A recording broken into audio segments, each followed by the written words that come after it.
ser bem-vindo, nós te desejamos outra vez aqui. Nosso amigo Santo Espírito,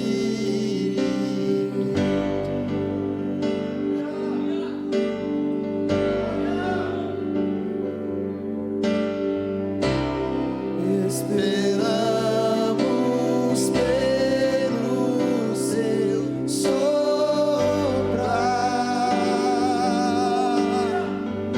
hoje aqui, com seu óleo venha nos ungir,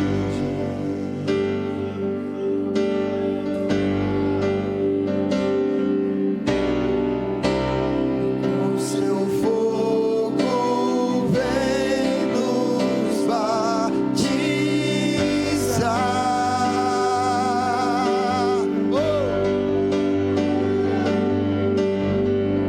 O que dizer,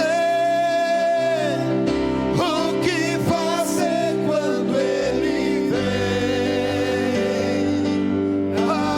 aqui? Mais que ser bem-vindo, nós te desejamos outra vez aqui. O que dizer, o que fazer quando ele vem aqui? Mais que ser bem-vindo, nós te desejamos outra vez.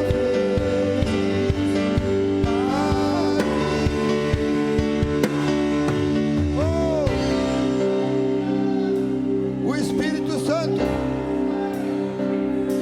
o Espírito Santo não é simplesmente um mover ou um sentimento.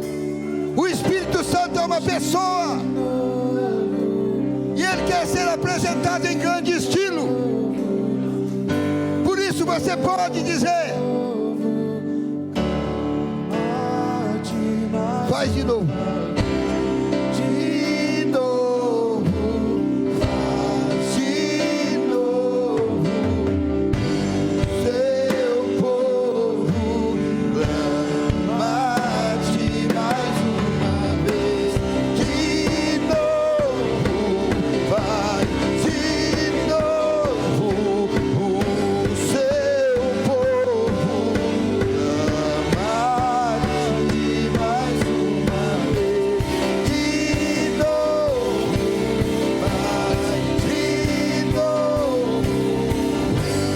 seu povo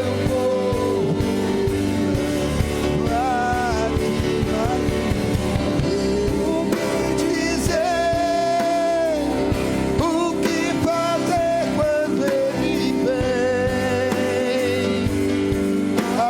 aqui? Mais que ser bem-vindos, nós te desejamos outra vez aqui. Oh, aplauda aquele que está presente. Ele está presente aqui. Oh, aleluia. Glória a Deus. Irmãos, e sente-se por favor. E ele está enviando a igreja. Ele está enviando a igreja para simplesmente fazer a missão, cumprir a missão. Jesus veio para cumprir o que fora dito, e o Espírito Santo veio para agora fazer com que a missão também cumpra aquilo que já foi dito a respeito dela um dia. E o Senhor Jesus, quando ele, antes dele ser assunto ao céu, ele disse algumas frases. algumas ordens muito categóricas. Mateus capítulo 28, versículo 18, se tiver na tela, por favor. Mateus capítulo 28, versículo 18, fala sobre que ele recebeu toda a autoridade no céu e na terra está sobre ele. Toda a autoridade no céu e na terra está sobre ele. Olha lá, e chegando Jesus, falou-lhes dizendo, foi-me dado todo o poder, toda a autoridade no céu e na terra, portanto, ide, fazei discípulos de todas as nações. Há um tempo atrás, irmãos, pode dar uma pausinha aí, por favor. Há um tempo atrás, há uns 20 anos atrás, eu participava de algumas conferências missionárias, logo no começo da minha conversão. Eu vou contar aqui um pouquinho daqui a pouco da minha conversão, como é que se deu. Eu participava de alguns cultos missionários, onde as pessoas, cada um tinha uma bandeira, e elas choravam em cima daquelas bandeiras, e elas clamavam em cima daquelas bandeiras, porque ali existia uma chama queimando por uma nação. E nós precisamos nesses dias, irmãos, voltar a queimar por nações. E ele disse ali, sede discípulos de todas as nações. As nações são o campo predileto de Jesus, são as nações. O produto final da pregação tem que ser as nações. Em Atos capítulo 1, versículo 8.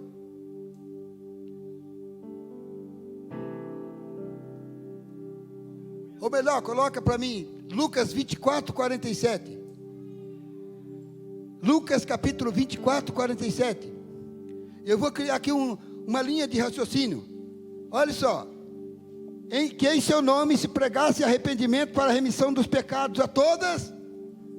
Outra vez uma ênfase para as nações, irmãos. Uma ênfase clara às nações. E aí ele disse, começando de Jerusalém. Nós precisamos começar por Jerusalém. Aí Atos capítulo 1, versículo 8 agora, por favor. Aqui ele diz que começa por Jerusalém, mas em Atos capítulo 1, versículo 8, vai explicar exatamente aquilo que ele traçou para fazer. Porque todo projeto tem um começo, um meio e um fim. Tem um projeto escrito, depois uma execução e depois uma parte final, uma conclusão. E aqui ele deu o roteiro. E ele deu o requisito para que você cumprisse isso. Ele disse, mas recebereis o poder do Espírito Santo, que há de vir sobre vós. A obra de Deus não é uma obra de homem, é a obra do Espírito Santo, que nós acabamos de invocar ele aqui. E esse Espírito Santo, ele está sobre nós. Você já tem o poder do Espírito Santo. Ele só precisa ser ativado em você. Amém? Eu estava falando com os pastores ali na sala. Nós do Ministério Mevan, nós somos os despertadores. Porque pouca gente gosta de despertador, amém? Quando está dormindo, principalmente quando está no sono pesado, quando o despertador desperta, dá vontade de quebrar, não dá não? Fala a verdade. Seja sincero. Ele tem poder para despertar, mas não tem poder para te tirar da cama, porque quem tira da cama é você mesmo. Quem sai da cama é você. Você decide sair da cama. Se você quiser continuar dormindo, pode continuar, irmãos. E nós do Ministério Mevan, nós somos um despertador. Muita gente não gosta da gente, não, pastor. Os que entendem, gostam, mas muita gente não gosta, porque quer continuar dormindo. E nós somos esse despertador, para despertar você, despertar esse Espírito Santo que está aí dentro de você. Aí para quê? Para que vocês sejam testemunhas.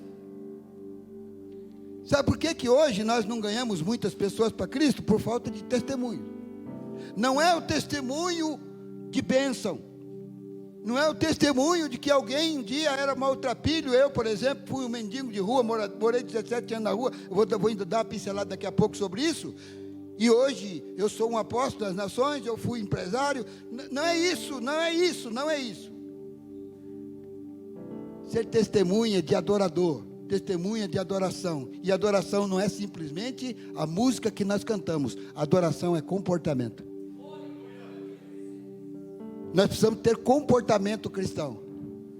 Porque não adianta eu expressar aqui uma adoração em uma voz linda, maravilhosa. Tem uma voz feia, Deus me livre de ter voz bonita. E a minha vida ser um fracasso no testemunho. Eu não sou autêntico cristão. E ele diz: sejam testemunhas. E agora ele começa a explanar o projeto completo, o plano completo, tanto em Jerusalém como em toda a Judéia, Samaria e até os confins da terra. Irmãos, ele disse novamente, começando por Jerusalém. E quando nós lemos esse versículo, nós vemos lugares geográficos, mas a realidade não são lugares geográficos, são lugares espirituais, porque a Bíblia é um livro espiritual e ela é discernida espiritualmente. E qual que é a nossa Jerusalém espiritual? Qual é? A nossa Jerusalém espiritual é a nossa casa, irmão. É o pai, é a mãe, são os filhos, os tios, os avós. Ô irmão, você está aqui hoje. Quem aqui, levante a mão se tiver. Quem aqui tem um monte de parente que não é crente? Primo, tio, avô, avó, pai, mãe. Olha aí, tá vendo? Quanto campo você tem para fazer missões, para dar testemunho de homem e de mulher de Deus, de homem e mulher que teve a sua vida transformada. E nós fomos transformados para transformar, nós fomos salvos para salvar, nós fomos curados para curar. Você está aqui hoje porque alguém pagou preço para você estar aqui hoje. Alguém orou por você, alguém derramou lágrimas por você. Então é a sua vez. Agora, testemunho em Jerusalém. Aí, a última parte aqui, a parte final é os confins da terra. Presta atenção que eu vou falar aqui. É os confins da terra. E muitas vezes nós olhamos para o confim da terra.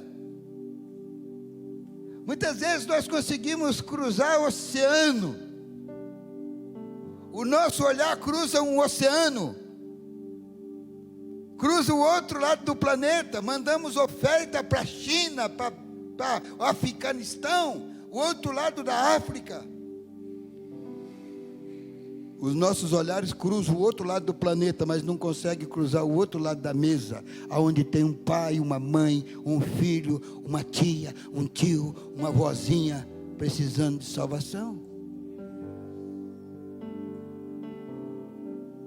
Judéia, outra Judéia, toda a Judéia. Por que será que tem aquela palavrinha toda? É um detalhe. É toda a nossa vizinhança, irmão. Oh, Jesus. Assim como é difícil você dar testemunho em casa, porque lá você é real, né? Você tem que ser real. É difícil também testemunhar para os vizinhos. E aí ele fala toda a Judéia, toda a nossa vizinhança. Direita, esquerda, retaguarda, frente, cima, baixo. Quem mora em apartamento tem vizinho de cima e vizinho de baixo. E nós precisamos testemunhar também para os nossos vizinhos. Os nossos vizinhos também precisam de salvação. E muitas vezes, outra vez, olhamos para os confins da terra, cruzamos o outro lado do planeta, mas não conseguimos cruzar o outro lado da rua. Lá também tem um vizinho precisando de salvação. Aí vem Samaria.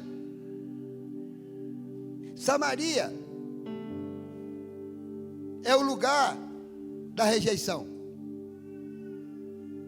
Os samaritanos eram as pessoas rejeitadas pela sociedade. E quantas pessoas hoje são rejeitadas pela sociedade? Louvo a Deus pela vida, né, do irmão Jair, que está à frente do trabalho social da igreja, tem acompanhado e tem mandado algumas informações para mim. Louvo a Deus pela vida desse homem,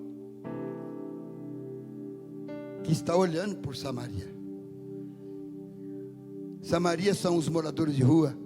Samaria são as prostitutas. Samaria são os homossexuais. Samaria são os drogados. Samaria são os traficantes. Muitas vezes nós olhamos para o outro lado do planeta. Mais uma vez eu vou falar. Cruzamos os nossos olhares para o outro lado do planeta. Mas não conseguimos olhar para o outro ladinho da cidade. Lá para a periferia, onde estão aqueles que realmente são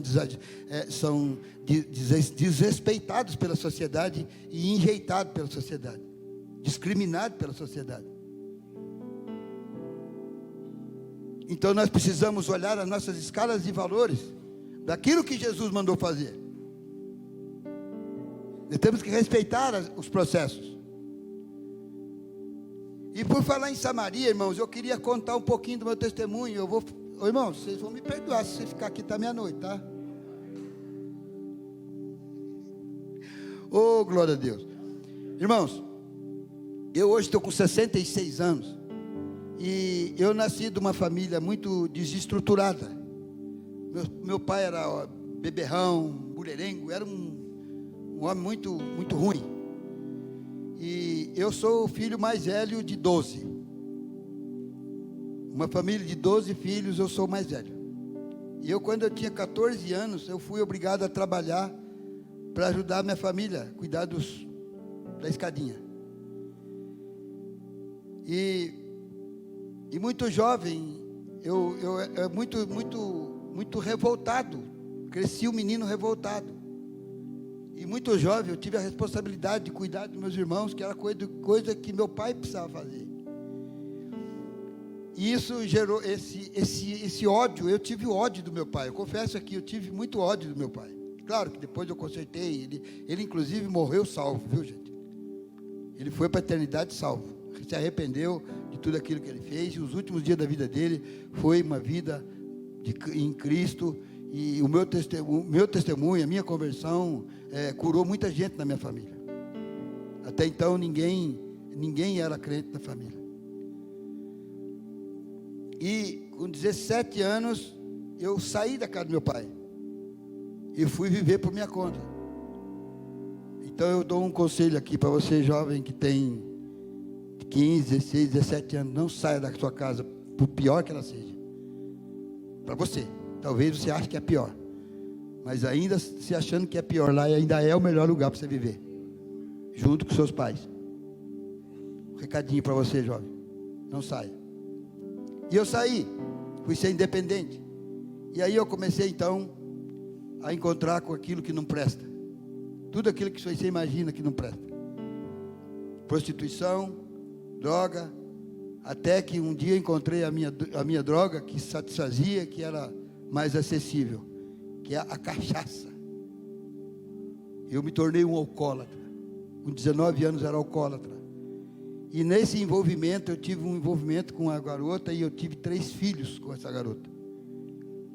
E com 23 anos de idade, eu tinha 23 anos de idade, ela não aguentando mais a minha conduta de homem. Eu era um alcoólatra, era irresponsável. Minha mãe foi obrigada a cuidar dos meus filhos pequenos. A minha mãe prometeu para mim que ia entregar para mim eles todos casados, e ela cumpriu a sua promessa. Ela entregou para mim as minhas 2 filhas e o meu filho casados. E aí, como eu vivia irresponsavelmente, eu me vi agora sem as crianças que a minha mãe levou para cuidar, e sem a mulher, porque a mulher me abandonou. E eu fui morar na rua. E eu morei 17 anos na rua. Quem conhece Praça da Sé, Praça da República, Jardim da Luz, eu creio que a maioria conhece. Por 17 anos ali foi a minha casa. Acordava às vezes com guarda municipal, principalmente a guarda municipal gosta de dar uns coturnos na boca. Não mede lugar não, viu? Cabeça, corpo. Quantas vezes eu acordei? Um coturno na costela, pedindo para levantar e sair. E nessa peregrinação eu passei por alguns momentos muito difíceis. Eu tive um momento na minha vida que eu estava numa cidade que eu vivia, não só em São Paulo, de vez em quando eu dava uma escapada, ia para alguma cidade. Eu estava em Ribeirão Preto, e ali estava numa casa de moradores de rua, e um deles aprontou lá na rua, e aí a polícia foi chamada, veio lá 5 ou 6 viaturas, sei que chegou lá um monte de carro de polícia, e os policiais não sabiam quem era o delinquente, né, o que aprontou. Então, logicamente, todos levam a culpa por um, né? E aí a polícia começou a expulsar eles dali. Não, vocês vão daqui, sai daqui, vamos procurar outro canto, vamos para outro lugar. Quem não quiser ir preso, vai embora, vai embora. Aí saiu, esvaziou aquela casa. E quando chegou na minha vez, chegou o policial, né, com uma lanterna na mão, estava escuro, a casa era abandonada, não tinha luz, não tinha água, não tinha nada. E eu estava deitado, porque as minhas pernas estavam igual um pé de elefante. Eu mostrei as minhas pernas ali para os pastores, né? Toda a cicatriz, eu tenho marcas pela perna. Eu apertava aqui, saía pus lá embaixo, apertava aqui, saía pus aqui em cima. Vocês imaginam? Estava podre. Eu andava assim. Eu não calçava. Eu fazia um improviso com garrafa PET, um chinelo adaptado ao tamanho do pé, porque não servia, não tinha calçado que servisse, chinelo, qualquer outro calçado. O policial vendo aquela situação, ele falou, não, fica, dá um tempinho aqui, fica aqui, que daqui a pouco eu volto. Aí foram lá tratar de esvaziar aquele casarão das outras pessoas, e daqui a pouco ele voltou. Aí chegou o comandante, né, da polícia e tal, olhou e falou, não, seu caso é caso de hospital. E eles me levaram num hospital psiquiátrico, numa cidade chamada Brodowski, talvez o irmão Jair conhece. É uma cidadezinha próxima a Ribeirão Preto, que tem um hospital psiquiátrico. E ali me internaram. Eu não tinha documento, irmão, eu podia mentir meu nome, mas eu nunca omiti meu nome, né? Eu falava minha idade, meu nome e tal. Eu fui internado naquele hospital. E o médico, olhando aquela situação, ele quis amputar a minha perna. Ele falou, eu preciso fazer um procedimento, porque a sua perna está comprometida e a qualquer momento você pode ir a óbito. E você precisa assinar um documento para mim. E quando ele falou que ele ia amputar minha perna, irmãos, eu entrei em um lugar. Um lugar de desespero, um lugar de tristeza, um lugar de raiva, tudo acumulado. E eu só falava uma coisa, eu não conhecia Jesus, tá? Eu era mundano. Eu só sabia falar uma coisa, Deus, o que eu fui fazer da minha vida? E desesperado, irmãos. Eu chorava igual uma criança. Chorava o choro sem consolo. Quem já ouviu aqui alguém chorar, um choro que mesmo que quisesse parar, você não conseguia parar? Esse era o meu choro. E aí, o médico voltou e algo me disse, não deixa amputar a sua perna. Algo me disse, não deixa amputar a sua perna. Ele veio e eu falei para ele falou comigo, você vai assinar o papel, a mesa está pronta para o procedimento. Eu disse para ele, doutor, o senhor falou para mim que eu estou correndo o risco de morrer, né? Sim, tá bom. Se eu só cortar minha perna, eu só não vou morrer agora, mas futuramente eu vou morrer da mesma maneira, né? É exatamente isso. Então, pois é, eu escolho morrer com as minhas duas pernas, seja daqui 10 minutos, seja daqui 10 anos, 100 anos.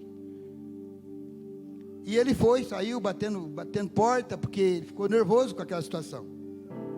E eu voltei para aquele lugar. Irmãos, não amputaram a minha perna, e eu simplesmente, eu fiquei desesperado ali por 2, 3 dias, porque ele falou que eu ia morrer naquele dia, mas depois eu fui vendo que, cada dia que amanhecia, eu estava vivo, eu ficava alegre. Até que no 4º dia, eu escutei uma vozinha, uma voz, no pé da cama. Glória a Deus. Alguém falou glória a Deus. E eu quis saber o que era. Era a enfermeira, que era crente, que todos os dias, quando ela ia me medicar, ela colocava a mão na minha perna, e ela orava. E só que eu estava tão anestesiado, tão adormecido, que eu não sentia a mão dela. E aquele dia eu senti a mão dela. E ela disse: ô Paulo, está acontecendo um milagre. E aí eu quis saber, mas que milagre é esse? E ela simplesmente disse: a sua perna está desinchando. Deus está operando um milagre. Você estava desenganado, mas Deus está operando um milagre. Com 10 dias eu estava andando naquele hospital. Eu recebi o milagre. Só que aí, irmãos, eu voltei para a rua. Eu voltei para a rua e voltei a fazer a mesma coisa. Naquele momento de desespero, eu fiz até algum voto ali, sabe? Eu vou sair daqui, não vou beber mais. O negócio era parar de beber. Eu não vou beber mais. Mas eu saí para a rua, sem família, sem um endereço. Eu voltava a fazer tudo a mesma coisa. Até que um dia, eu aqui em São Paulo, já estava em São Paulo novamente, vim embora para cá. Eu resolvi então ir até o sul de Minas, na casa da minha mãe, visitar meus filhos, que já estavam todos crescidos. A minha filha mais velha, inclusive, já estava casada. Eu só sabia por informação. E eu resolvi então ir lá. E aí eu fui até a cidade extrema, uma cidade vizinha aqui de São Paulo. E eu, numa noite, chegando ali naquela cidade, me reuni com alguns moradores. E ali comemos aquela noite, fomos dormir. Quando foi 4 horas da manhã, uma pessoa que não foi muito com a minha cara, ela levantou de manhã. E onde tem morador de rua, normalmente existe um fogão improvisado. O fogão improvisado normalmente é um bloco de concreto, 2 blocos, né? E ali coloca a lenha, coloca ali às vezes uma gradezinha ali, vira até uma churrasqueirinha. E ali, na noite anterior, quando eu cheguei, na noite anterior, nós tomamos muito álcool, muita cachaça e comemos peixe frito. E aquele mesmo óleo que foi fritado, o peixe frito, que nós comemos, aquela mulher esquentou aquele óleo, acho que acrescentou mais alguma coisa, e na madrugada do dia 24 de abril de 1994, ela tirou em mim. Por isso, vocês notam que eu tenho uma deficiência no rosto, tenho deficiência no corpo. Jogou em mim uma lata de óleo fervente. Eu recebi aquilo, foi a coisa mais horrível que eu pude sentir, a sensação mais horrível que eu pude sentir em vida. A dor mais horrível é a dor da queimadura, irmãos. A dor mais horrível é a dor da queimadura. E eu quero dar uma interrompida aqui. E eu quero falar algo para você que está aqui hoje. Nesta vida nós temos várias direções a seguir. Nós vamos para o sul, para o norte, para o leste, para o oeste. Nós subimos, nós descemos. A direção. E você escolhe a direção e você vai. Em vida você vai para onde você bem imaginar. Concordam? Mas depois que fechar esses olhos, só tem 2 destinos. Só tem 2 direções. Uma é céu e a outra é o inferno. Não tem uma segunda opção, conforme diz um tal de purgatório aí que diz que tem o purgatório. Não existe mais uma terceira opção. Só tem 2. E essas 2 você escolhe em vida. Você não vai morrer primeiro para depois saber para onde você vai. Não. É agora. Essa escolha é em vida. Deus te deu essa vida para você escolher aonde você vai passar a eternidade. E o céu, todos nós queremos ir para o céu e sonhamos com o céu de glória, né? Falamos aí agora, né? Céu de glória, vamos morar com Jesus. Eu quero morar com Jesus. Eu creio que aqui todos querem. O céu é uma realidade? É real? É real. E o inferno? Também é real. E o inferno, o que é o inferno? Qual que é a descrição do inferno? Um lago de fogo e enxofre que arde na eternidade, que queima na eternidade. Deixa eu falar uma coisa para ti, queridos. Eu falei aqui sobre Jerusalém, seus familiares. Eu falei aqui sobre vizinhos. Eu falei aqui sobre os samaritanos.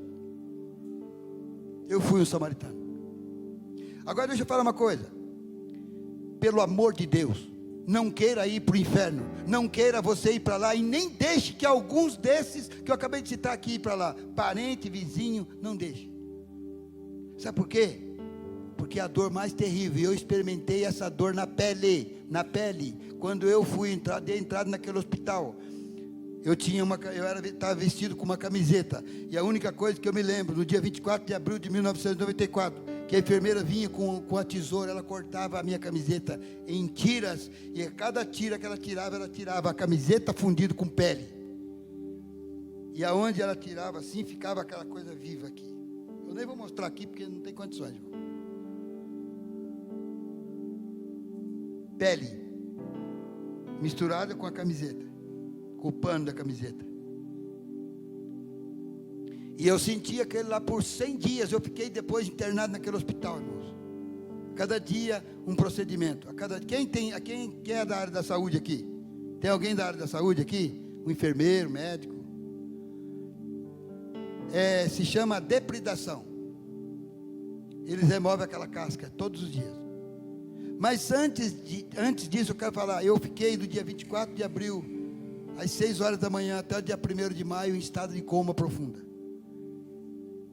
O dia 1º de maio é uma data muito triste para o esporte brasileiro e mundial.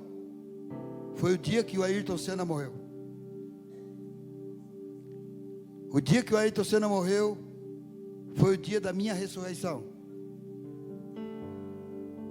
Eu estava morto, eu estava ali há 8 dias em estado de coma profunda. Os médicos só estavam esperando desligar tudo para decretar o óbito. E mais uma vez aconteceu um milagre. Naquele dia, exatos 10 horas e 38 minutos do dia 1º de maio de 1994, eu numa UTI, todo amarrado, porque a dor da queimadura ela é tão terrível que ela mesmo no inconsciente, ela dói. E o corpo reage. Quem já viu uma cobra aqui que mesmo depois de morta ela se mexe? É a mesma coisa. Mesmo depois de morta ela se mexe. Ela se mexe. E eu estava daquele jeito. Então eu acordei todo amarrado. Pé, mão, corpo aqui, umas faixas amarradas para me prender ali, para que eu não caísse da maca, da UTI. E naquele momento que eu acordei dessa maneira, eu escutei algumas vozes ali naquele lugar. E uma das enfermeiras, ela olhou bem para mim e disse: graças a Deus que você voltou. E ela falou assim: morreu um herói e renasceu outro. Que eu voltei à vida naquele momento ali. Coincidência ou não, irmãos? Sabe, o Ayrton Senna morreu, foi um fato muito triste. Até teve repórter que disse, né? Eis uma notícia que nenhum repórter, nenhum jornalista gostaria de dar, que Ayrton Senna havia morrido. E foi naquele momento que eu voltei à vida. E ali foi, sabe, aí aquele hospital foi tomado por um choro misturado de alegria com tristeza.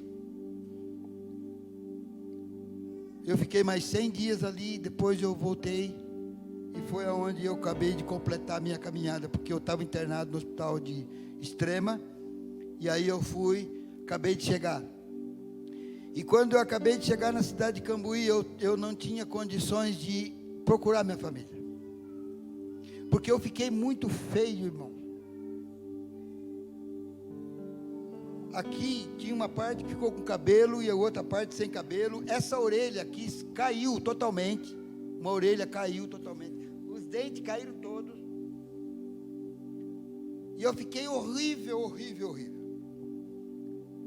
Eu coloquei aquela touca que tem só um visor aqui, né? Que normalmente os marginais usam para esconder a identidade, meu rosto. Eu usei aquilo lá, e quando eu cheguei lá, a primeira coisa, a polícia chegou em mim, me enquadrou, falou: que negócio é esse aí? Aí eu mostrei.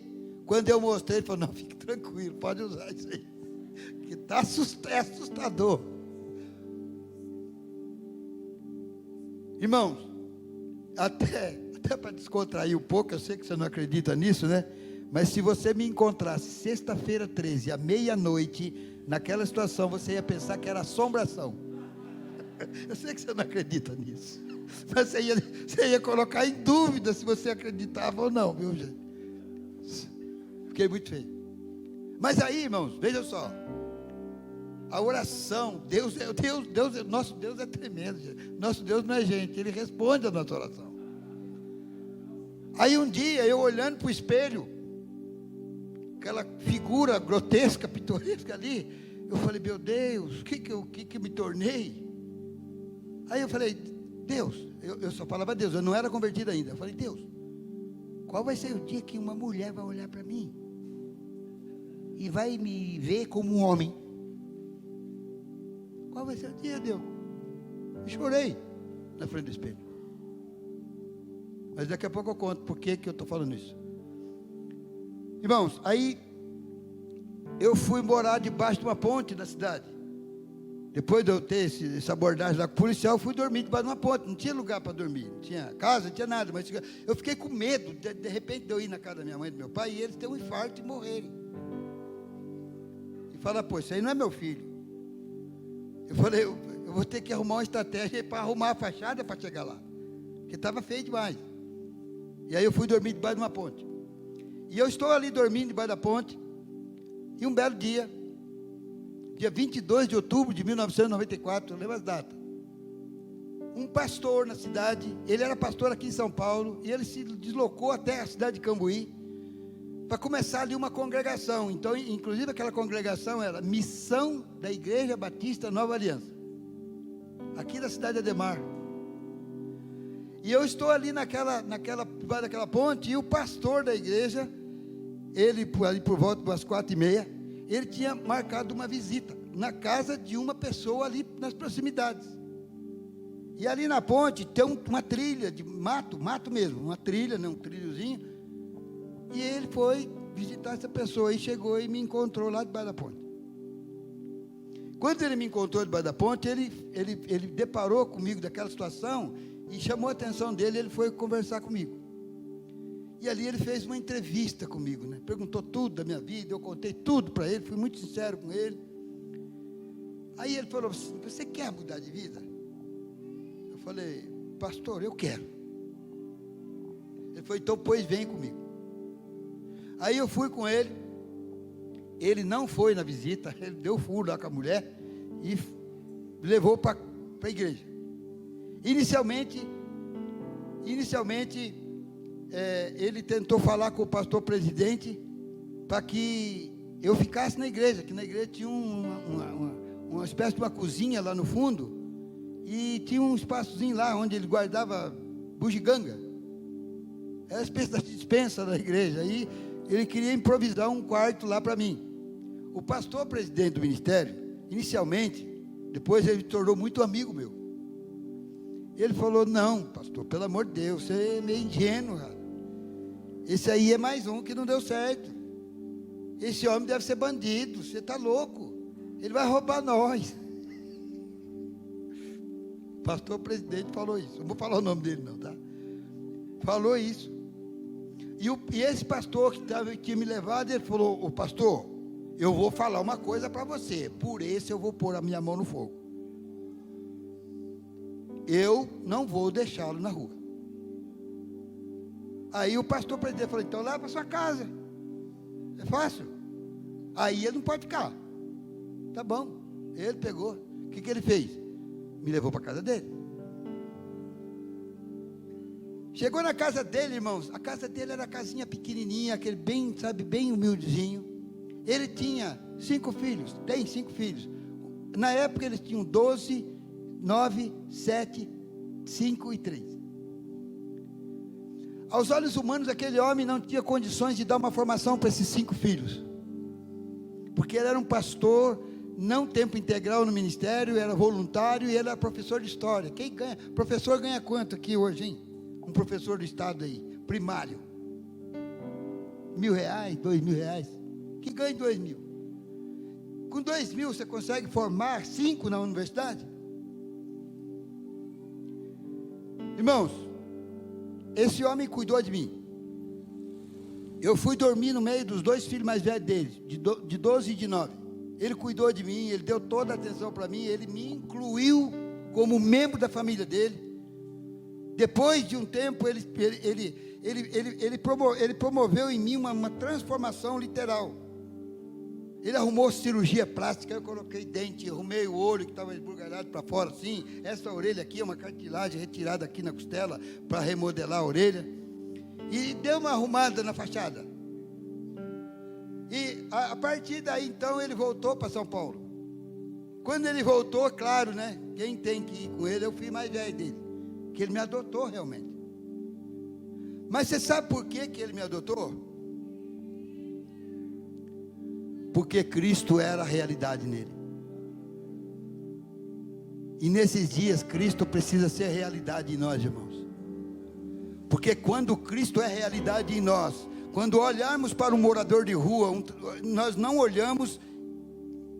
Quando olhamos para um morador de rua com o olho humano, nós só vamos ver um olhar humano, um defeituoso.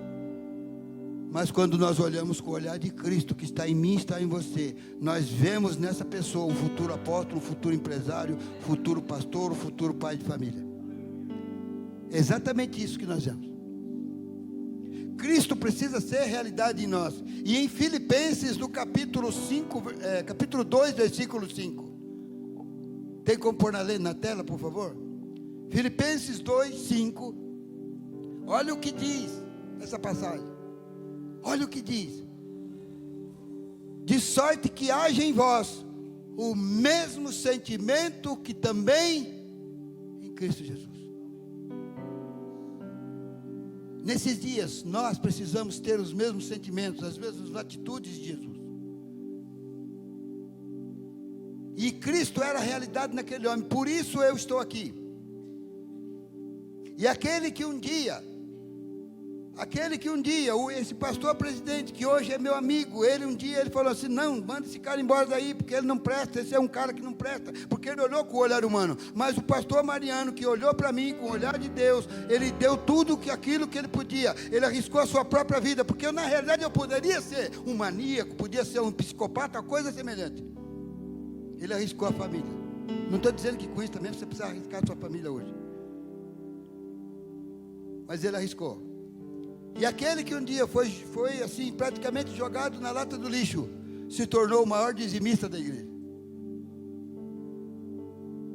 O próprio pastor que falou: não, esse cara tem que mandar ele embora. Essa mesma boca falou: esse mês, o maior dízimo da igreja foi o do Paulo Adão. Mas eu sou fruto do olhar de Deus que estava num homem. Então hoje, irmãos, você precisa também ter esse olhar de Deus, olhar de Cristo pelas pessoas, principalmente por essa escória da sociedade, aonde ninguém dá nada, aonde ninguém dá absolutamente nada. Então essa é a minha história de vida. E passado um tempo, eu já agora aqui em São Paulo, o pastor foi pastorear uma congregação lá na vila, lá na periferia, lá na Samaria. E o meu pastor chegou para mim e falou assim: Paulo, hoje eu quero que você dê o seu testemunho no retiro de jovens. E eu fui no retiro de jovens. E no retiro de jovem, na hora do almoço, eu estou lá sozinho.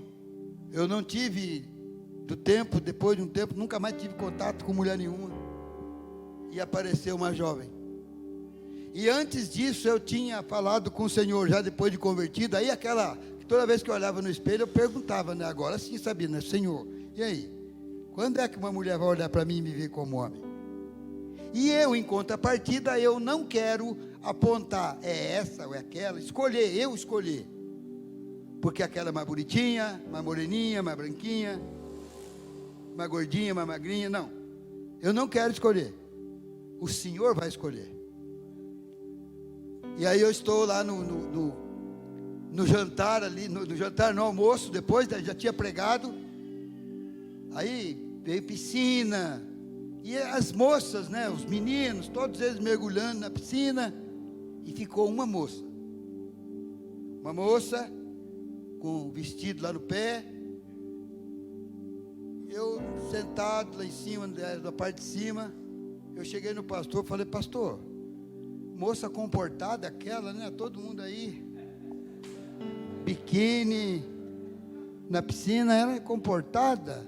Ele falou assim: tira os olhos, porque ela é minha secretária. Porque ele, quando ele foi pastorear, eu não conhecia o povo lá, porque eu era da sede, né? E ele foi pastorear, ela é minha secretária. Eu falei: legal. Você não vai convidar ela para almoçar, não? Aí ela veio e sentou bem do meu lado, irmãos. Sentou bem do meu ladinho. E começamos a conversar, irmão daqui, irmão dali, irmão daqui, irmão daqui. E ela está sentada do meu lado até hoje, irmão. Aleluia.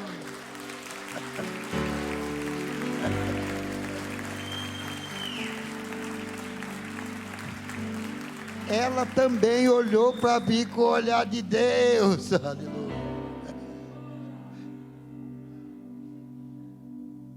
E ela foi então, irmãos, aquela que me deu toda a motivação para continuar firme no Evangelho. Nos casamos, temos um casal de filho lindo, que já nos deu um casal de netinhos. Oh, meu Deus, as coisas mais lindas dessa vida. Mas enfim, e aí eu comecei uma jornada ministerial, no ano de 2000, antes, né, 2000, eles me deram uma unção pastoral, já fez 19, vai fazer 20 anos agora, e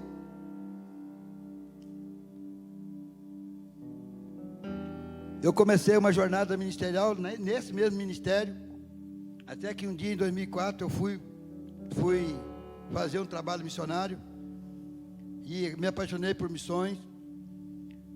Aí houve um descontentamento, irmãos, porque passou um tempo que eu ficava analisando as pregações. Eu sou muito crítico, eu sou chato, sou muito chato. E aí eu ouvia coisas, e isso ouço até hoje, né? Coisas que não batem com aquilo que está na palavra. A revelação da palavra é outra, totalmente diferente.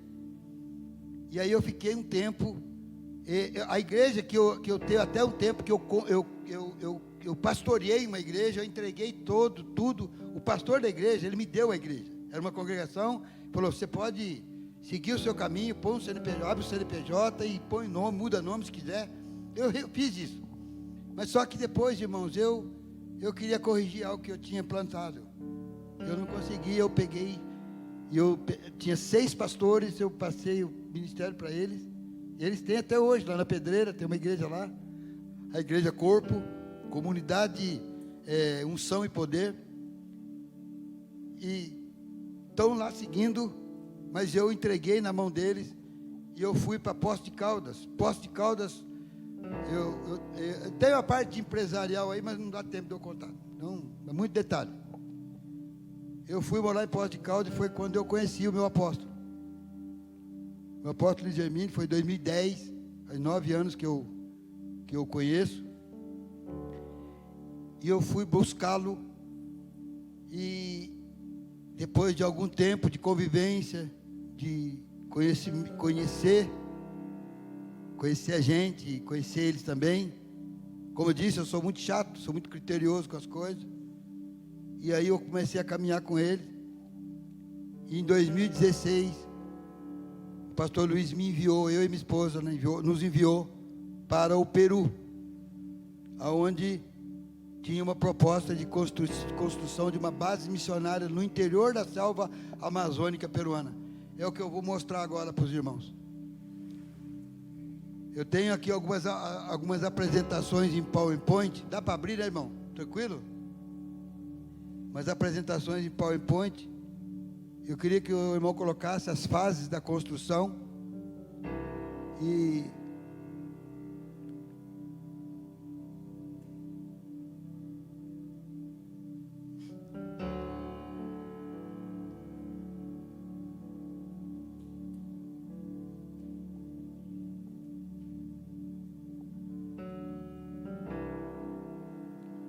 Glória a Deus.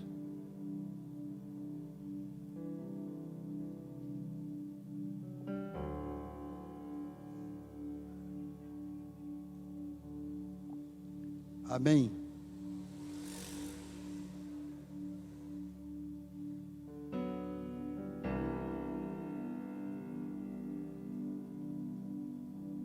No dia 1º de outubro de 2016, nós fomos enviados para o Peru, onde foi... Então aqui está. Aí é um terreno onde foi adquirido lá no interior da selva amazônica peruana. Um terreno. Aqui as toras eram retiradas da selva, né? E transportadas via água para um lugar seco, onde era retirada as madeiras. Pode mudar mais rápido, irmão, por favor. Aqui já começou então o processo da construção da base. A proposta era a construção de uma base. E aí já tem madeira retirada. E a cada tempo ia avançando a construção. Aí eram os nossos primeiros obreiros lá no Peru. Eles começaram e eu fui para dar o start, né? Quando eu cheguei lá, ela estava assim.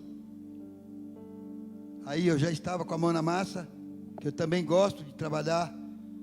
Aí começamos o processo de fechamento dessa base.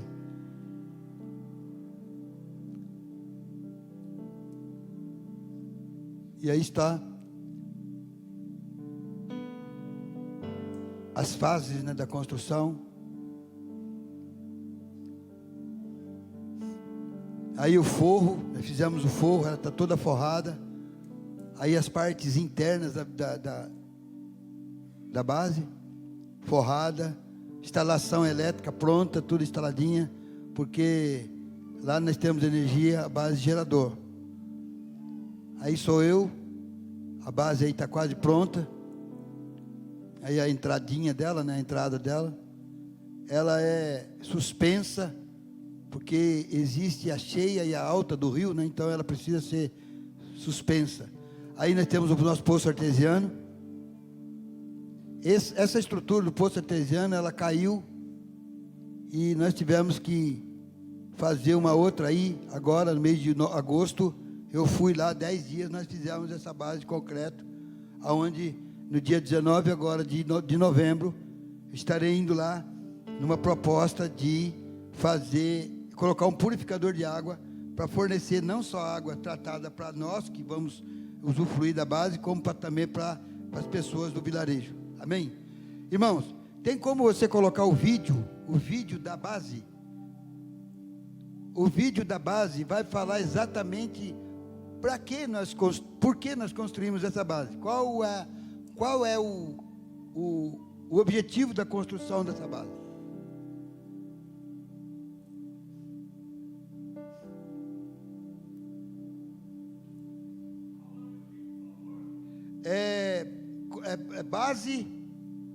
Base missionária, construção da base, é o vídeo da base, vídeo base. Quem narra é o pastor Alexandre Muracaba, ele é o nosso coordenador geral da missão, né?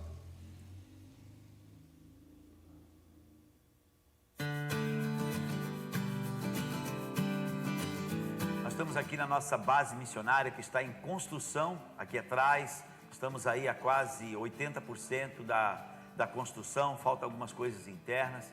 E o objetivo dessa base missionária é em treinamento de pastores locais, missionários locais, aqui da região de Iquitos, da Amazônia peruana. Nós estamos a quase dois dias de barco da Colômbia. Nosso intuito é treinar missionários para avançarmos até a Colômbia, estabelecermos, implantarmos igreja. Então esse é o intuito de treinarmos missionários locais, ensinando a eles a palavra de Deus, capacitando eles e também na questão de missão sustentável.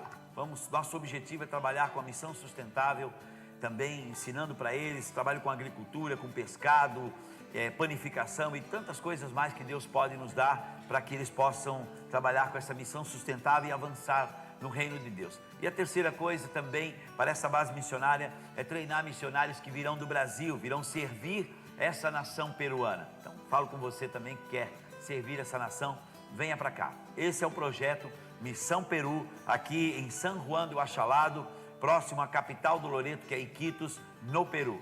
E Deus te abençoe. Nós temos também um barco missionário.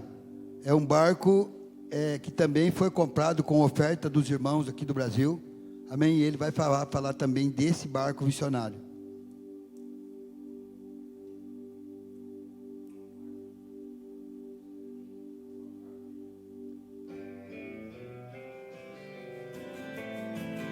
Nós adquirimos este barco graças a Deus e às ofertas dos irmãos aí do Brasil.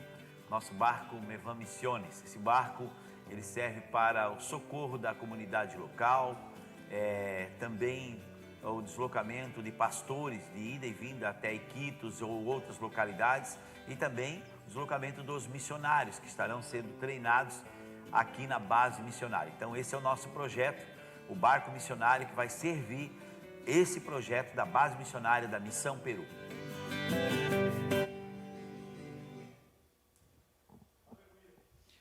E tem um outro vídeo também que é o depoimento. É um depoimento que eu faço juntamente com a minha esposa de como é viver ali no Peru.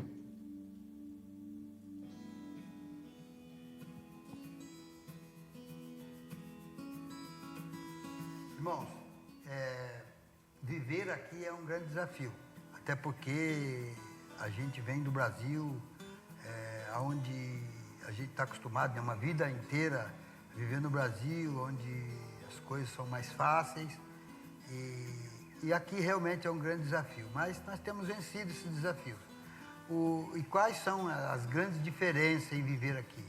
Idioma diferente, moeda diferente, cultura diferente, transporte diferente, fuso horário diferente, tudo diferente. Então a gente, lógico que no começo, sofremos um pouco no começo, mas hoje, graças a Deus, temos superado, né, essas dificuldades, e eu e minha esposa já estamos bem adaptados aqui no Peru. Mas é um grande desafio viver numa terra totalmente diferente da nossa aí no Brasil. Viver aqui diariamente é um desafio, uma alegria. Desafio por quê? Porque todos os dias nós somos desafiados por Deus, né, de estabelecer coisas novas para o Senhor, né, os desafios de avançar a obra. E a alegria de saber que nós fazemos parte daquilo que Deus está fazendo nas nações.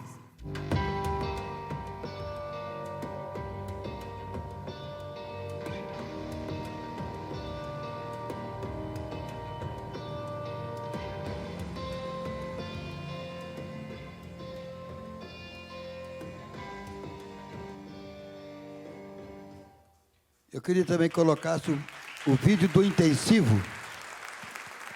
Aleluia. Nós temos uma demonstração também de um intensivo que nós fazemos de todo mês de fevereiro, de janeiro e julho. Então esse é um demonstrativo, por favor.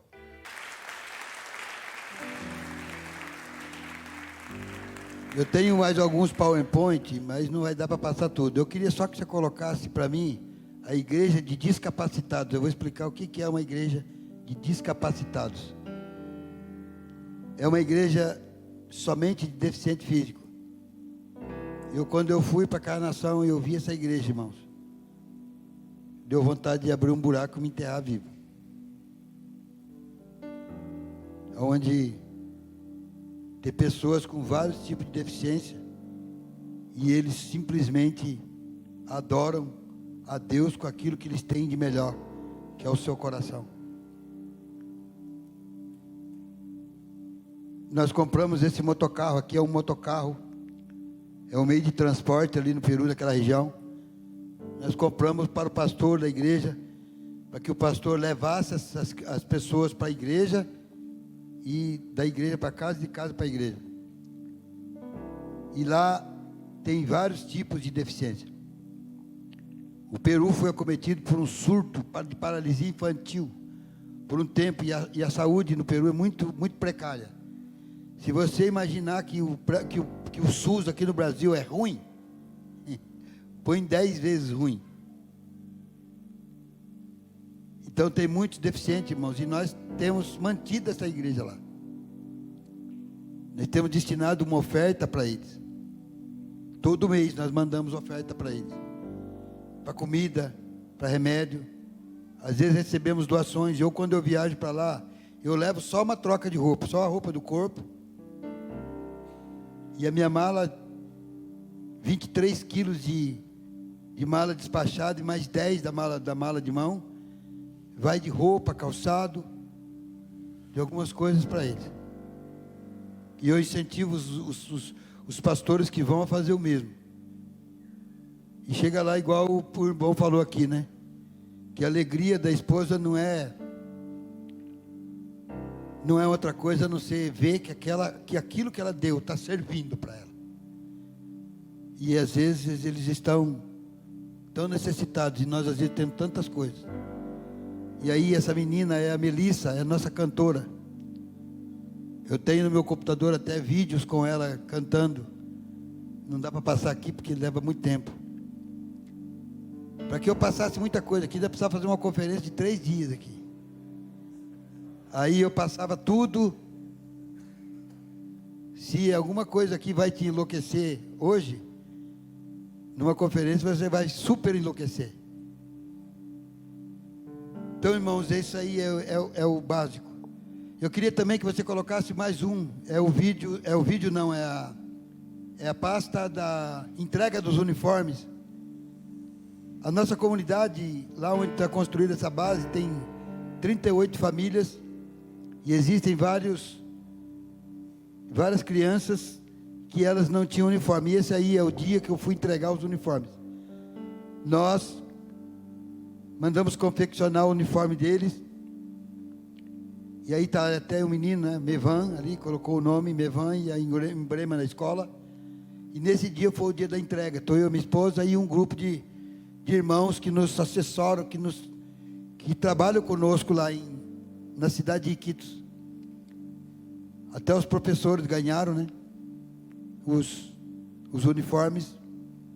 E foi assim, um tempo muito precioso, em que nós abençoamos e tocamos essas vidas. Aí estão os obreiros, né, os obreiros que caminham conosco, são pastores, missionários, que nos auxiliam lá. E aí depois veio um jogo de futebol. Um irmão que foi jogador do São Caetano, ele nos doou bola e até o uniforme. E ali nós fizemos uma festa no final. E a minha esposa, irmãos, que vocês viram ali, ela doou seu tempo, doou a sua vida, juntamente comigo. E fizemos grandes coisas ali. E no dia 2 de junho de 2018, nós viemos para o Brasil de férias. Treinamos ali algumas pessoas para que nos substituísse por um mês. E essas pessoas estão nos substituindo até hoje. Porque chegando aqui no Brasil, a minha esposa ficou doente. Começou a ter fortes crises de ansiedade, transtorno de ansiedade. Algo inexplicável aconteceu.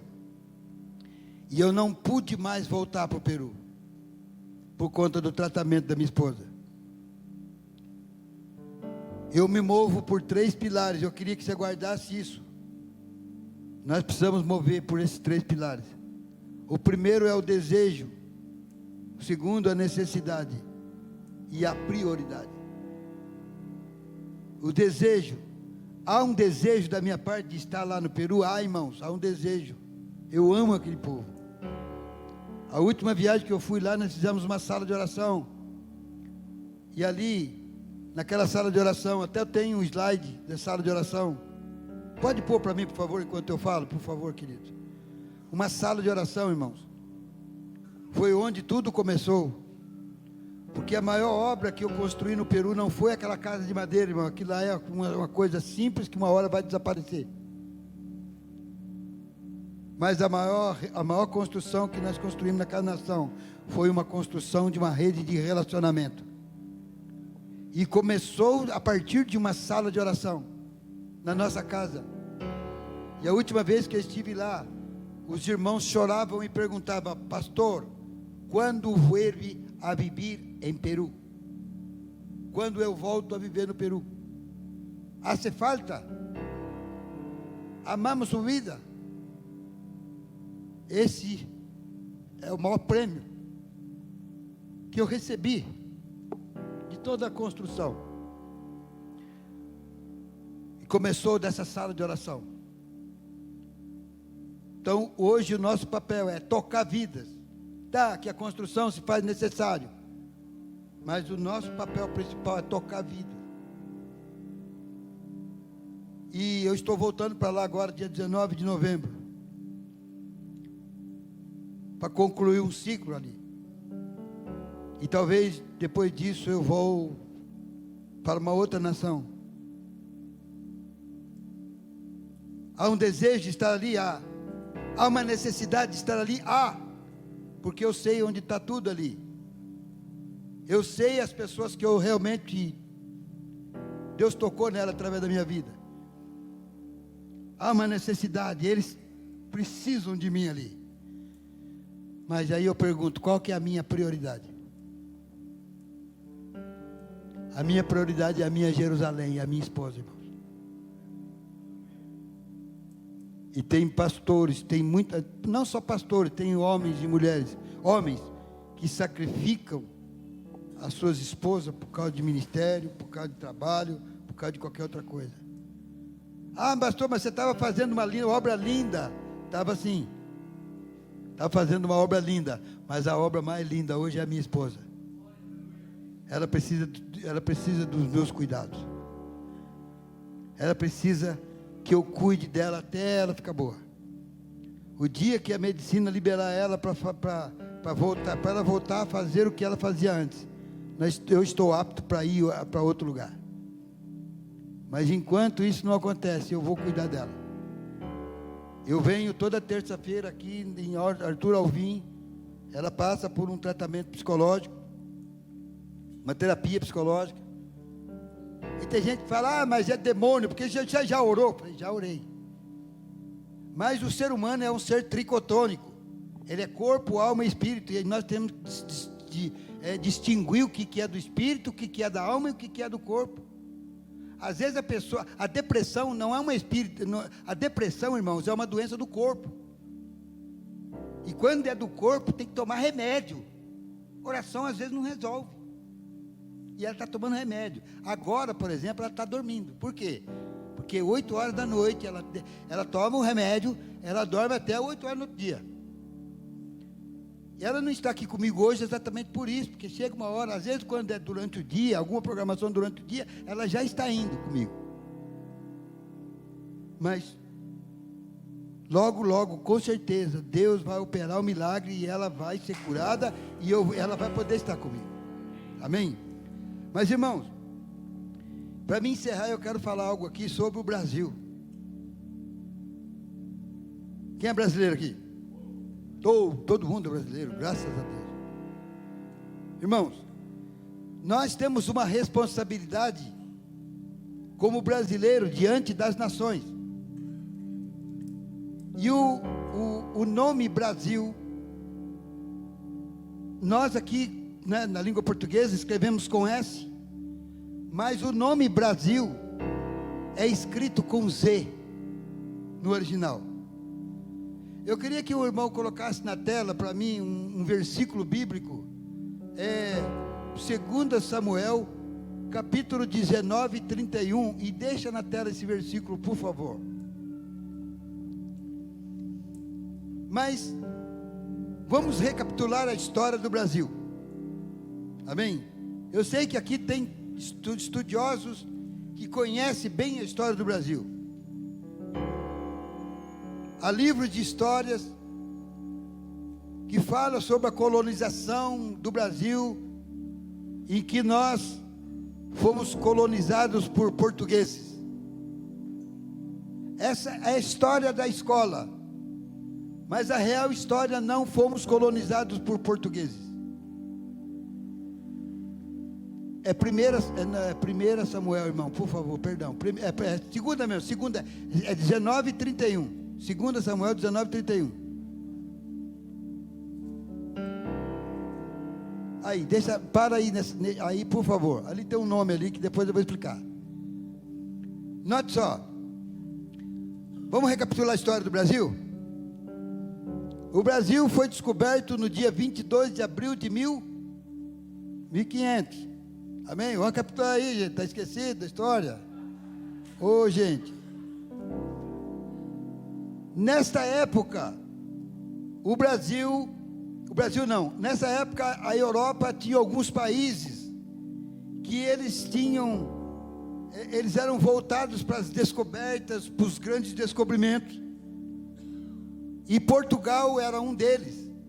Era um país que era voltado para o descobrimento, eles queriam descobrir, queriam sair descobrindo as coisas, e Portugal nessa época era governado por um rei chamado Dom Emanuel. O que é Emanuel? Deus conosco, aleluia. E o Deus conosco, ele comissionou 12 caravelas, que eram as embarcações da época, para sair para uns descobrimentos. E essas 12 caravelas, e 12 fala do número de Deus, amém? O número do governo de Deus. Era chefiada por um homem chamado Pedro Álvares Cabral, amém? Lembrou a história? E Pedro, o nome Pedro é o quê? É o nome dado ao homem que Jesus separou para dar início à sua igreja na terra. Coincidência? Mas veja só, a história diz que essas caravelas, elas tinham destino para as Índias. E de repente, por um acidente, não sei, elas vieram parar aqui. Não foi acidente, vieram parar aqui na Bahia, Porto Seguro. O dia da chegada desses homens aqui era o domingo de Páscoa. O que é o domingo de Páscoa? É o firmamento da nossa fé, Cristo ressurreto. E o nome do lugar onde eles pisaram a primeira vez foi Monte Pascoal, exatamente por conta do domingo de Páscoa. Agora, o destino deles era as Índias, e eles eram parar aqui. Por quê? Porque o homem sempre faz um plano, mas a resposta final vem de Deus.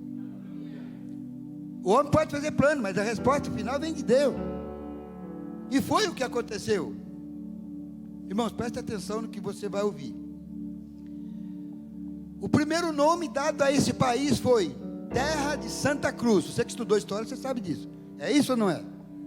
Me ajuda aí, gente, por favor. É ou não é? Aí, o segundo nome, né, veio depois que eles fizeram uma pesquisa aí, e aqui eles chegaram a uma conclusão que aqui era uma grande ilha, então se chamou Ilha de Vera Cruz.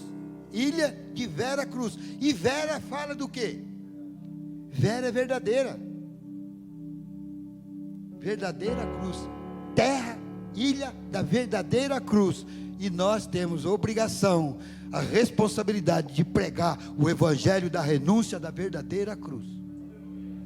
Não adianta vir pregar esse evangelho água com açúcar aí, da bênção, bênção, bênção, bênção, que não vale, não funciona. Verdadeira cruz. E aí, por final, veio Brasil. E Brasil, da onde veio esse nome Brasil? Então veja só, o Brasil, há quem diga que foi colonizado por portugueses, eu já disse isso, mas não foi. Foi colonizado por judeus.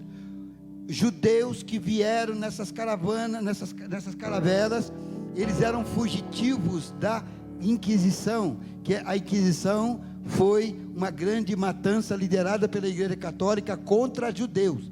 Então nós fomos colonizados por fugitivos, homens que fugiam da Inquisição e vieram parar aqui. E nós temos alguns costumes que é muito latente nos nossos dias. Quem aqui dá benção para o pai? Ou já deu?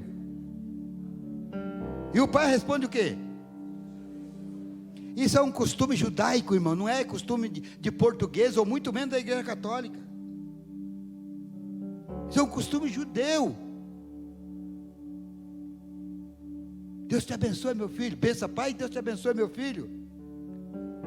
Então nós fomos colonizados por judeus, irmão. Nós temos o sangue judeu nas veias. Não é sangue de portugueses. Já somos colonizados, não fomos colonizados por portugueses. E por que Brasil? Porque no meio desse povo judeu havia um homem. E esse homem, ele tinha um faro comercial. Quem já viu aqui uma pessoa que tem faro comercial? Você, né, meu? Você, Deus me mostra que é você, hein? A pessoa que tem faro comercial, irmãos, ele vende até passagem de avião caindo. Leite vencido, vende tudo, vende? Oh, meu Deus. Faro comercial, irmão, lá no meio dele tinha um. E esse homem, ele descobriu aqui no Brasil uma madeira forte, boa, resistente. E essa madeira tem um nome científico, eu não me lembro agora. Era uma madeira vermelha, a ponto que ele chamava que era pau de ferro. Pau de ferro. Amém? E o nome desse camarada era aquilo ali que você está vendo, também Barzilai. Esse Barzilai aqui é transliterado para a língua portuguesa. Mas ali note uma coisa: no original não tem vogal, só tem consoante. E ali nós temos, quais as consoantes que nós temos ali? O B, o R, o Z e o L. Amém? Tá certo? Ó, o B de Bila, R de Raquel, Z de Zilpa e L de Lia. O que é isso para você? As 4 mulheres de Jacó, mãe das 12 tribos de Israel. E ali tem um I que é considerado, que é aquele entre o Z e o L, tem um I. Esse I aí, ele é válido, porque é o I de Iod, da primeira letra do nome Jacob. Uma letra hebraica. Imagine, meu. Esse nome aí é Brasil. E agora vamos analisar o que é que esse homem tem a ver. Aquele nome ali, Barzilai, se você for em Israel, se você chegar na embaixada lá, na hora de identificar o seu documento, eles vão falar: você é Barzilai. Eles falam isso aí: você é Barzilai. Agora vamos lá, vamos ler aqui agora. Também Barzilai, o gileadita, desceu de Rogelim e passou com o rei o Jordão para acompanhar até o outro lado, o próximo. E era Barzilai, vou falar aqui Brasil, tá? Era Brasil, muito velho, da idade de 80 anos, e ele tinha sustentado o rei quando tinha a sua morada em Manaim, porque era homem muito grande. E disse o rei a Barzilai: passa tu comigo, eu sustentarei-te comigo em Jerusalém. Porém Brasil disse ao rei: quantos serão os anos da minha vida para que suba com o rei a Jerusalém?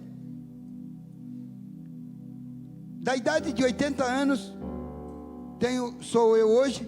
Poderia eu discernir entre o bom e o mal? Poderia o teu servo ter gosto no comer e beber? Poderia eu mais ouvir a voz dos cantores e cantoras? Por que será o teu servo ainda pesado ao rei, meu senhor? E com o rei passará teu servo ainda um pouco mais além do Jordão. E por que me recompensará o rei tal recompensa? Só até aí. Esse homem que vocês viram aqui, que é Brasil, que é o nome do homem que originou o nome do pau-brasil. Por isso recebemos esse nome. E o nosso nome Brasil é esse cara aí, Barclay. Esse homem, ele simplesmente socorreu Davi no momento crítico da vida dele. Davi era perseguido pelo seu próprio filho Absalão. O filho queria matá-lo de todo jeito. E ele se refugiou num deserto, num lugar horrível, num lugar onde não tinha nada. E esse homem se tornou o grande amigo de Davi, socorreu Davi no deserto. Esse homem socorreu Davi no deserto. E nós, como nação brasileira, como igreja brasileira, temos a obrigação de socorrer as nações que estão no deserto. O Peru está no deserto, a Bolívia está no deserto, a Venezuela está no deserto. Vários países da América Latina estão vivendo um deserto espiritual. E nós aqui com tanta riqueza. E profeticamente, se você olha para o mapa da América do Sul, você vai ver ali 12 países. 12 países. E o Brasil é o maior de todos, o mais bonito de todos, o mais rico de todos, o mais importante de todos. Está ali como líder no mapa, porém é o mais omisso em missões. É o país mais omisso em missões.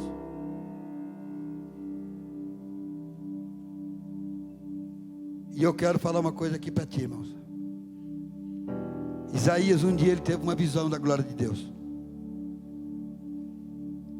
Isaías 6, ele teve uma visão. Fala que no ano da morte do rei Uzias, Isaías viu o rei. No ano que morreu o rei Uzias, eu vi também o Senhor assentado sobre um alto e sublime trono. E a cauda do seu manto encheu o templo. 2. E serafins estavam sobre cada um deles, e tinham 6 asas. 2 cobriam rostos, e 2 cobriam os pés, e 2 voavam.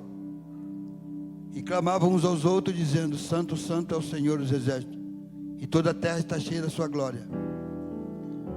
E os umbrais das portas se moveram à voz do que clamava, e a casa se encheu de fumaça.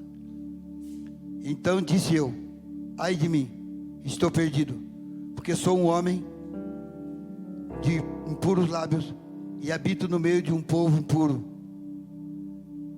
E os meus olhos viram o rei, o Senhor dos exércitos. Porém, um dos serafins voou para mim, trazendo uma brasa viva, foi tirada do altar, e com uma tenaz. E com a brasa tocou a minha boca, e disse: eis que isso tocou os teus lábios, tua iniquidade foi tirada, e expiado o teu pecado. E depois disso ouvi uma voz, que dizia: a quem enviarei? Quem há de ir por nós? Então disse eu: eis-me aqui. Eu classifico nessa palavra algumas características de um chamado. A primeira, a qualidade do chamado. A qualidade do chamado é quando Isaías disse: ai de mim. Antes disso, ele era o cara que falava: ai da nação, ai, ai, ai. Ele apontava para os outros. Mas depois ele apontou para ele: ai de mim, estou perdido. Ele quis dizer com isso: eu não tenho condições de ministrar o Senhor. Meu Deus, eu estou perdido, eu não posso, eu sou indigno. eu sou indigno, eu sou um quebrado, eu sou um despreparado, eu não tenho condições. E eu quero falar aqui uma coisa para você. Se você está pensando dessa maneira, é exatamente assim que Deus quer para confirmar o seu chamado.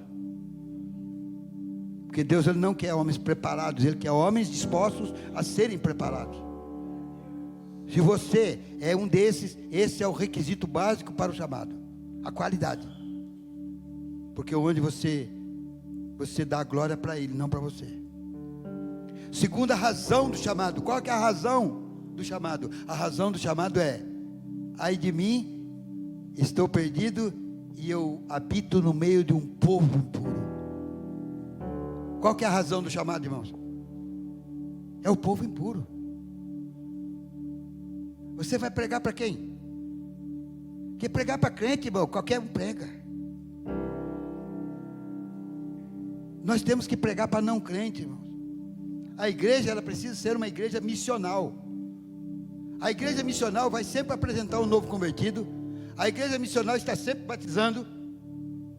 A igreja missional está com os olhos voltados para fora, porque o nome igreja é simplesmente voltados para fora.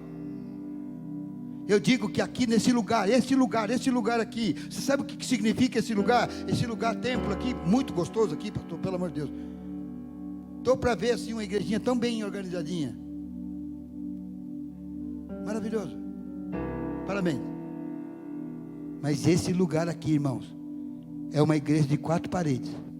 Eu comparo isso a um posto de combustível. Quem tem carro aqui? Automóvel. Quando você detecta aquele ponteiro que encostou lá embaixo e acende uma luzinha laranja, aquela luzinha laranja é preocupante, porque a qualquer momento você pode ficar sem combustível, você fica na rua. É isso, não é? O que você faz? Corre para o posto de gasolina, não? Corre para o posto. Aí você corre para o posto, aí você para o carro, você tira a chave do carro, do contato, desliga. Existe aqueles que é bem de grana, aí faz até um biquinho, né? Completa.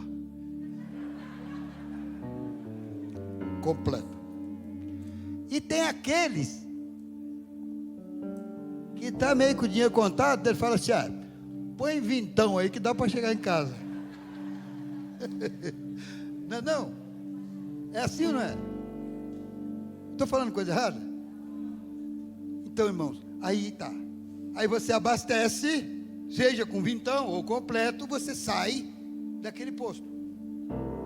Você consegue, olha a pergunta, você consegue consumir o tanque de gasolina que você colocou ali, nas imediações do posto? Aonde você queima? Na rua. É na rua, irmãos. Então aqui é um posto de combustível. Agora às 15:45 você entrou para esse lugar na reserva. Estava acesa aquela luzinha laranja, preocupante, você já não sabia mais o que fazer, mas agora você já tem combustível. Porque você veio aqui para se encher de informação, para você fazer o quê? Para queimar na rua, segunda, terça, quarta, quinta, sexta, até sábado, até domingo, às 15:06 de novo, onde a reserva acusou de novo, você volta para encher outra vez. E é bem por aí. E aí tem a razão do chamado, eu falei, e tem o motivo do chamado. Qual que é o motivo do chamado? Não, a razão do chamado. A razão do chamado são os perdidos. Os perdidos, irmãos. Depois tem a responsabilidade do chamado. A responsabilidade do chamado, qual é o preço? Agora eu quero falar aqui um pouco sobre os homens que pagaram preço para que nós estejamos aqui nessa igreja linda, maravilhosa, sentados, salvos, sem nenhuma condenação, porque a Bíblia fala que nenhuma condenação há para aqueles que estão em Cristo Jesus, e para que nós chegássemos aqui, alguém pagou preço. Os discípulos de Jesus morreram como? Os discípulos de Jesus morreram todos eles martirizados, para que eu e você fosse salvo. Alguém morreu, ou outros mais, alguém, Jesus morreu e outros mais morreram. Qual é o preço que nós temos pago? E qual é o preço que nós temos pago? Existe um preço, irmãos. E missões se faz de 3 jeitos. Os pés do que vão, eu vou. Com os joelhos daqueles que oram, porque a sua oração aqui é profética, isso, templo de oração, né? Templo de tabernáculo de oração. Irmãos, a oração da igreja é a arma mais poderosa que nós temos no campo missionário. E por último, com as mãos daqueles que ofertam, aqueles que pagam o preço. A missão ela é feita com 2 tipos de valentes. Os valentes que vão, os valentes que não têm medo de ser picado por cobra, que não tem medo de cair de avião, não tem medo de ser engolido por jacaré. Esses são os valentes. Os valentes que não têm medo de contrair uma malária. Sabe que tem vários países que é risco. Você vai, você pode ir e não voltar mais. E os valentes que ficam? Os valentes que ficam são aqueles que seguram a corda, irmãos. Aqueles que seguram a corda. Eu quero falar aqui um pouquinho sobre esse projeto para encerrar, pastor. Amém? Eu acho que eu já peguei muito tempo. Irmãos, aqui eu tenho um panfleto. E esse panfleto, ele fala aqui da base, fala da igreja do discapacitado e do nosso barco missionário. A base está 80% dela construída, tem algumas coisas por fazer ainda. E temos essa igreja de discapacitado que nós apoiamos. Mandamos oferta muito pouca para eles, porque não temos mais. Mas eu tenho que vir aqui e mobilizar a igreja brasileira. Por onde eu passo, eu falo desse projeto. Você não é obrigado, irmão, pelo amor de Deus. Você não é obrigado a fazer nada, tá? Não é obrigado. Mas se Deus tocou no teu coração, por favor, é R$1 por dia. R$1 por dia. É uma contribuição individual para aqueles que querem e podem. Dentro desse panfleto tem um formuláriozinho. Se você puder doar R$1 por dia para a missão América Latina, você preenche esse formulário, entrega para mim, ali vai estar um irmão. Você pode até, se você já quiser, pode fazer um sinal que ele vai até você e vai entregar. Você depois me preenche e me entrega isso aqui para mim. A nossa Secretaria de Missões vai entrar em contato com você, vai mandar um boleto para você pagar no banco. Não vai ter conta nem do pastor Luiz Hermínio, nem do pastor Paulo Adão, nem do pastor Buracava, é para a missão. Nós temos uma conta da missão e você vai estar contribuindo para essa obra. E eu, pastor Paulo Adão, fui liberado para construir uma base missionária em cada país da América Latina. São muitas bases. Essa daí foi uma primeira que eu construí. Foi a primeira, ainda não está concluída. Agora, eu pergunto, o que é que você compra com R$1? Vamos falar do básico. Tem lugar que você compra um pãozinho. Você pode hoje doar um pão por dia, gente. Um pão por dia para a missão. Você não é obrigado, falei. Você, por favor, você procura. Como é que é o nome do irmão? Amém? Então ali, você faz um sinal com a mão, eles vão até você e eles vão te entregar esse panfleto e você não deixe de preencher essa fichinha, que essa fichinha eu vou mandar para a secretaria e a secretaria vai entrar em contato com você. Tem dados aí, eu queria que você pusesse o nome do seu CPF, e-mail e o WhatsApp, principalmente, amém? E você estará contribuindo, você estará fazendo missões, porque mesmo que você não vá, mas o seu dinheiro vai e faz, amém, irmãos? Então isso é missões, amém? E nós, já falei, nós somos uma plataforma, e que nós fazemos, essa plataforma toda, é para que a igreja brasileira seja despertada para fazer missões, amém, queridos? E se você que precisar depois, eu estarei ali fora. Eu também tenho um material, que é um livro do pastor Luiz Hermínio. Quem conhece o pastor Luiz Hermínio aqui? Pouca gente conhece. O nosso apóstolo do Mevan. Eu tenho ali um material, são livros dele, que toda a pregação dele vira livro. Os pastores dessa casa conhecem, amém? Conhecem o nosso trabalho, conhecem a nossa movimentação. E eu estou ali para esclarecer qualquer dúvida. E esses livros, eles não são nem para o pastor Luiz Hermínio, que é o autor do livro, e nem para mim. Toda a arrecadação vai para um fundo de caixa, para onde é mantido o trabalho missionário, e alguns missionários que estão aqui do Brasil, que estão sendo preparados para serem enviados para as nações. Amém, queridos? Então, nos ajude nisso. Eu, para mim, não sei pedir nada, mas para a missão eu peço, porque é para Deus. Amém, queridos? E eu queria encerrar aqui fazendo um louvor. E faz um louvor aí, irmão, que Deus tocar no seu coração. Vamos encerrar. E depois eu quero fazer um apelo.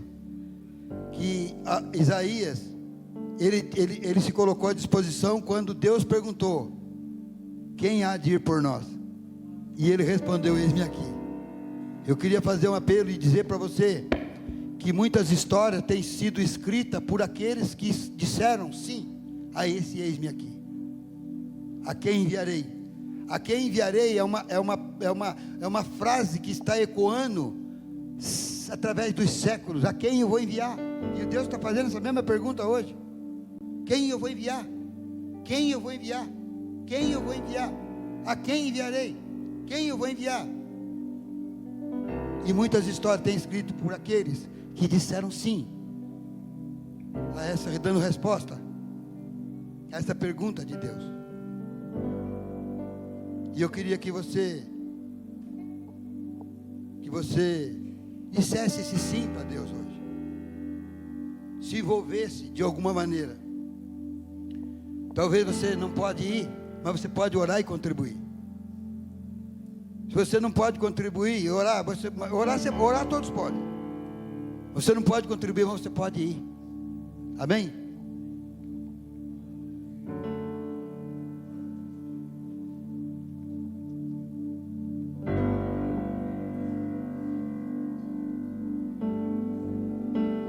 Eu quero orar por você.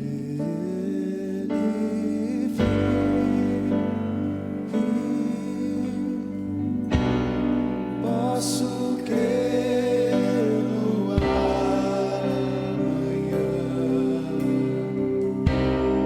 porque Ele vive.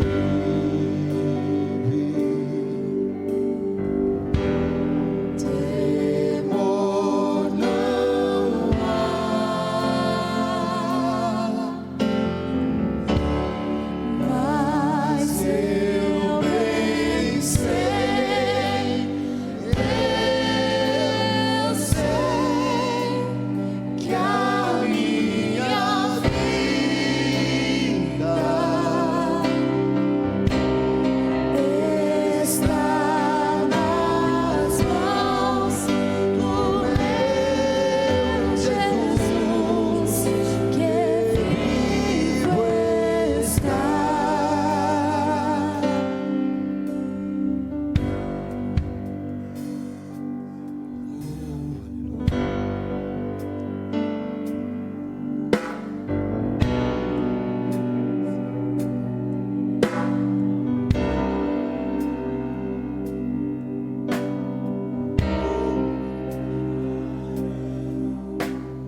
você quer dizer sim ao chamado hoje, eu queria que você saísse aqui do teu lugar e viesse aqui à frente, num sinal de entrega da sua vida. Eis-me aqui, eu estou me colocando à disposição. Quer para orar, quer para contribuir, quer para ir às nações. Se você quer fazer esse ato profético de entrega da sua vida para o campo missionário, pode vir aqui à frente, nós queremos orar por você. Você precisa dar o primeiro passo, porque quando você dá o primeiro passo, Deus vai fazer o restante. Abraão, ele deu um mergulho num vazio, num vácuo. Ele simplesmente entendeu o chamado quando ele disse: sai do meio da sua parentela e vá para uma terra que eu vou te mostrar. Ele simplesmente saiu. E hoje você pode dar esse passo de fé, e Deus com certeza vai escrever uma história, assim como Ele escreveu várias histórias através daqueles que disseram sim. Esse é o momento da sua vida, é o momento de entrega, o momento em que vai alegrar o coração de Deus. Porque a Bíblia diz que o próprio Jesus disse: rogai ao Senhor da seara que envie trabalhadores para a seara, porque a seara é grande e os trabalhadores são poucos. Você pode se alistar nesse grande exército hoje, para trabalhar para o Senhor. Aleluia. Glória a Deus.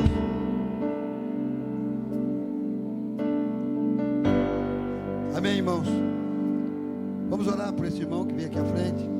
Amém. Pai, eu adoro o Senhor. E eu quero, Senhor amado, pedir a tua bênção, Senhor, principalmente para esse irmão que está aqui à frente. Ele veio num sinal de sim. Ele veio porque ele entendeu essa palavra, Senhor. Mas mesmo aqueles que entenderam, mas não têm à disposição ainda, para que o Senhor também possa colocar nos seus corações, que no tempo breve eles possam entender melhor essa palavra. Essa semente foi lançada em cada coração, e quem dá o nascimento e o crescimento, eu sei que é o Senhor.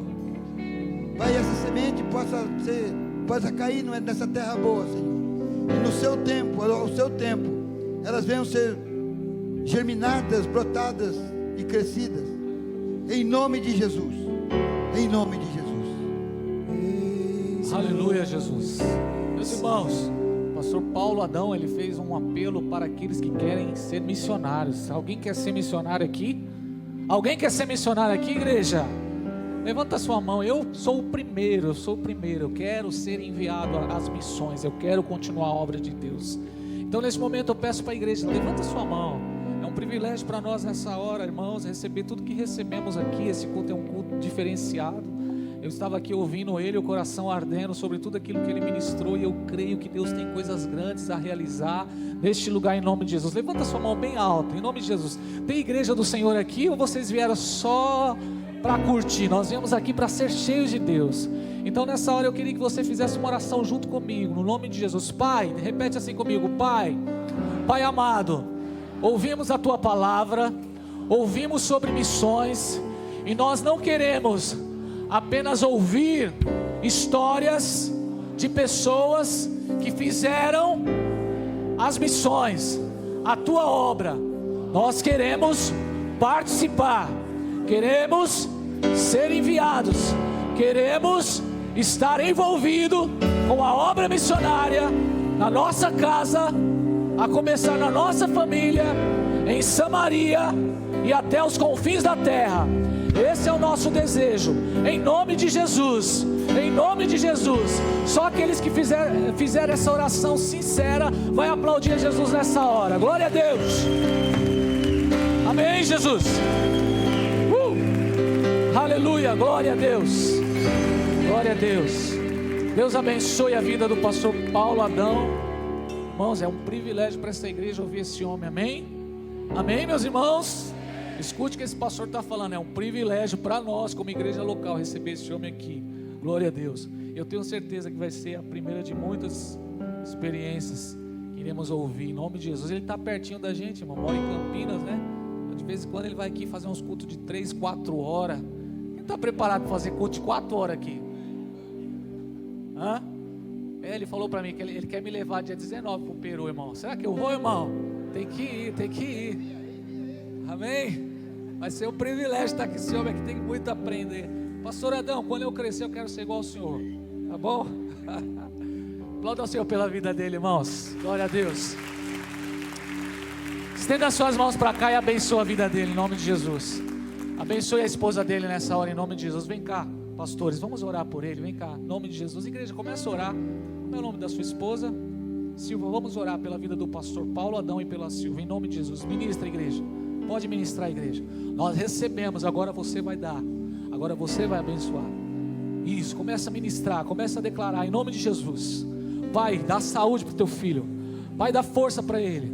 Senhor, a história dele é uma inspiração para nós. A história dele nos ativa. A história dele, Senhor, nos motiva a continuarmos, Pai. Pedimos ao Senhor, venha, Senhor, cobrir o teu filho com teu sangue. Cobre a vida da Silva com teu sangue, Senhor. Cobre este casal com teu sangue, meu Pai. O teu filho está aqui, Senhor, nesta noite. No nome de Jesus, nós como igreja local, nós declaramos toda a sorte de bênção em nome de Jesus. Ó Deus amado, prospere mais e mais.